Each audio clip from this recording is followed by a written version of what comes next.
تصور کن صبح از خواب بیدار میشی، میخوای ایمیلتو چک کنی، یه سر به پیام ها بزنی و احتمالاً با صبحانت یوتیوب ببینی، اما هر چی تلاش میکنی اینترنت وصل نمیشی.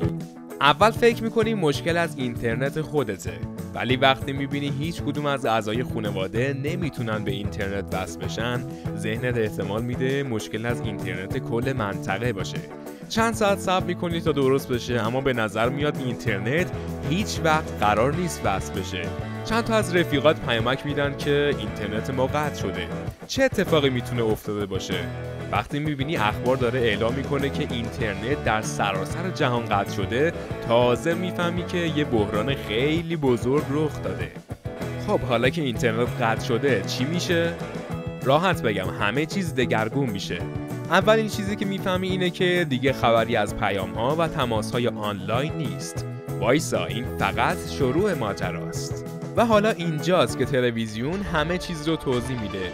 گزارشی که داره پخش میشه میگه امروز اینترنت در سراسر جهان قطع شده و چند میلیارد نفر به هیچ عنوان نمیتونن به شبکه‌های اجتماعی، خدمات آنلاین یا حتی اخبار توی اینترنت دسترسی پیدا کنن. خب اینترنت کل دنیا قطع شده، ولی تو که داری این ویدیو رو میبینی احتمالاً تنها کسی هستی که اینترنت داری. با یه لایک اینو ثابت کن و به هم انرژی بده. ازت ممنونم. احتمالاً حالا که دیدی اینترنت نیست، میری سراغ تلگرام و به عادت همیشگیت سریع وارد کانال خبری میشی که تازه ترین اخبار رو از اونجا چک کنی. ولی تازه یادت میاد که چه بحرانی پیش اومده و حالا خبرهای بدتر هم میرسه. تلویزیون اعلام میکنه که بانک‌ها، ادارات و مراکز مهم دیگه تعطیل شدن، مثل یه دیوار بلند که هیچ راهی به بیرون نداره. اگه اینترنت 3 روز قطع بشه و مردم مجبور بشن به سبک قدیمی زندگی کنن، دنیا به طور کامل تغییر میکنه. بعضیا شاید از این فرصت برای زندگی ساده‌تر استفاده کنن، ولی برای کسانی که به اینترنت وابسته‌اند این چالش بزرگیه. فکر میکنی جایی هست که با قطع اینترنت فرقی به حالش نکنه؟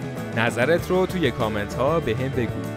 اگه میخوای توی دنیای بدون اینترنت جایی امن و پر از حقایق جذاب داشته باشی، ممنون میشم کانال یونیفکت رو سابسکرایب کنی.